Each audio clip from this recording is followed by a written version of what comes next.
बिस्मिल्लाहिर्रहमानिर्रहीम। अस्सलामु अलैकुम वरहमतुल्लाहि वबरकातुहू।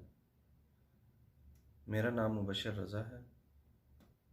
मैं सरगोदा का रहने वाला हूँ और अभी जॉब के सिलसिले में सऊदी अरब जद्दा में रह रहा हूँ। यहाँ एक कंपनी में काम करता हूँ। तो मुझे सहाफ़त का शौक़ था। मैंने फ़ेसबुक पर और यूट्यूब वगैरह पर ट्विटर पोल न्यूज़ को देखा, पोल न्यूज़ को फॉलो किया। उसके बाद मुझे कुछ लगा कि पोल न्यूज़ है, कुछ पोल न्यूज़ में मुझे इसको ज्वाइन करना चाहिए। तो मैंने इसका ऐड देखा और कांटेक्ट किया। हमारे सीईओ साहब हैं हफीज़ सब्ज़वारी साहब, उनके साथ राबिता किया। उन्होंने बहुत इज़्ज़त दी, बहुत मान बख्शा हमें। पोल न्यूज़ के पूरे ग्रुप ने बहुत अच्छे से वेलकम किया, इज़्ज़त दी।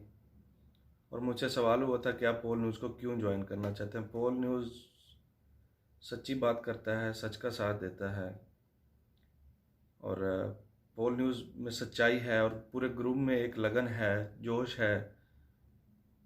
पोल न्यूज़ के इस ग्रुप को मैं इसीलिए ज्वाइन करना चाहता हूँ क्योंकि सच्चाई का साथ देता है और आइंदा इसी का साथ दूँगा और इसी के साथ काम करूँगा इंशाअल्लाह।